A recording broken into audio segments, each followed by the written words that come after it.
नमस्कार. आपल्यांना या यूट्यूब चॅनलमध्ये आपणा सर्वांचं स्वागत. आपण आपल्यांना हे यूट्यूब चॅनल सबस्क्राईब करा, लाईक करा आणि कमेंट्स पण करा. महाराष्ट्रातील लोकसभेच्या निवडणुकीचं तिसऱ्या टप्प्याचं जाहीर प्रचार 5 तारखेला संध्याकाळी संपेल. या टप्प्यात जवळपास 11 लोकसभा मतदारसंघात मतदान 7 मे रोजी होईल. यातील हातकणंगले या लोकसभा मतदारसंघाबद्दल आपण करू. हातकणंगले मतदारसंघात सांगली जिल्ह्यातील 2 विधानसभा मतदारसंघ आणि कोल्हापूर जिल्ह्यातील 4 विधानसभा मतदारसंघ येतात. या मतदारसंघात 2019च्या लोकसभा निवडणुकीत धैर्यशील माने हे शिवसेनेचे उमेदवार म्हणून विजयी झाले होते. त्यांनी त्यावेळी तेथील विद्यमान खासदार राजू शेट्टी यांचा पराभव केला होता. धैर्यशील माने यांना 5,85,776 तर राजू शेट्टी यांना 4,89,737 मते मिळाली होती.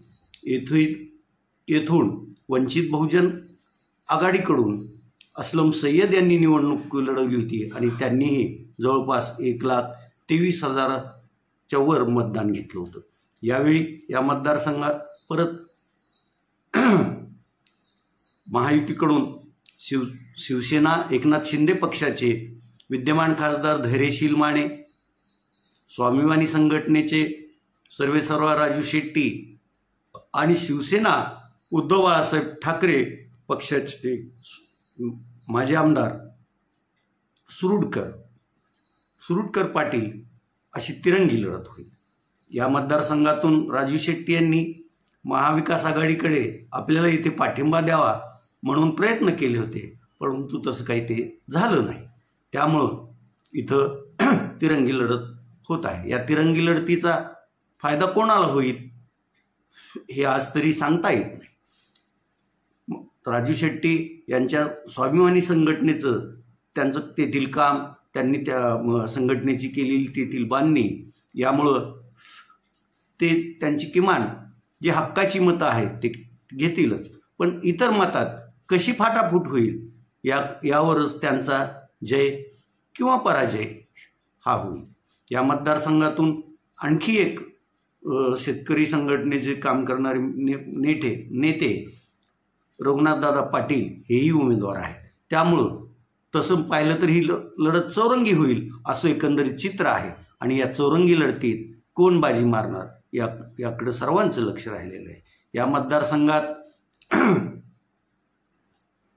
विनय कोरे, आवाळे आदींचं प्रभाव क्षेत्र आहे.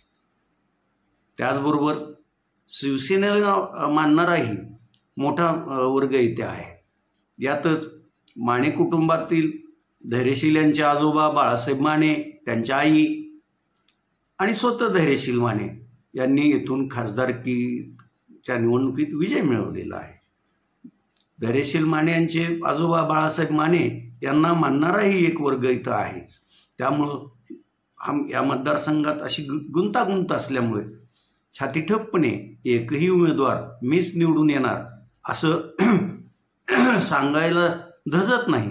नसला तरी या निवडणुकीत राजू शेट्टी आणि धैर्यशील माने अशीच लढत होईल हे मात्र नक्की. पण जर अधिक फाटाफुटी झाली तर शिवसेना उद्धव बाळासाहेब ठाकरे पक्षाचे उमेदवार पाटील सुरुडकर हे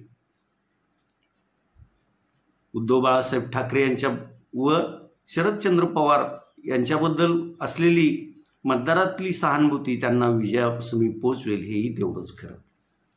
दुसरा मतदारसंघ आज चर्चेत आहे तो कोल्हापूर.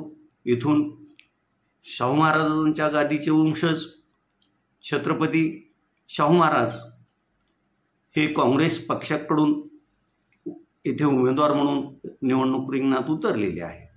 महाविकास आघाडीचे ते एक शक्तिशाली उमेदवार म्हणून येथे बघितले जातात.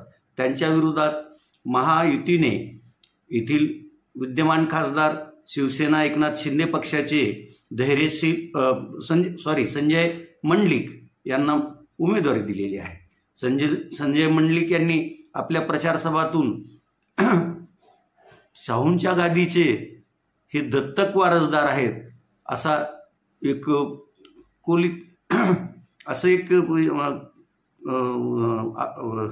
आरोप करत जरा मतदारात संभ्रम निर्माण करण्याचा प्रयत्न केला आहे, पण त्याला जशास तसे उत्तर महाविकास आघाडीकडून देण्यात आलं आहे। या मतदारसंघावर हसन मुश्रीफ, त्याचबरोबर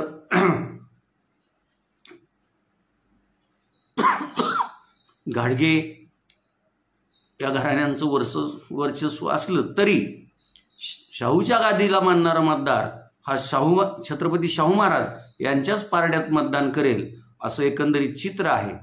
आणि येथे त्या दृष्टीनं वातावरण पण निर्मिती झाली असल्यामुळं यावेळेस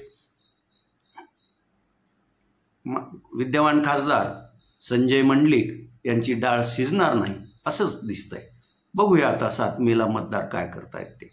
रत्नागिरी सिंधुदुर्ग मतदारसंघ, या मतदारसंघातून आजपर्यंत भाजपच्या कमळ या चिन्हावर कोणत्याही उमेदवाराने निवडणूक लढवलेली नाही।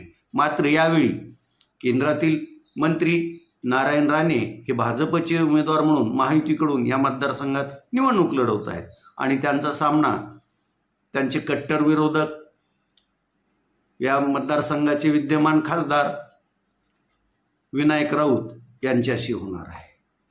या लढतीकडं संपूर्ण राज्याचं लक्ष लागून राहिले आहे।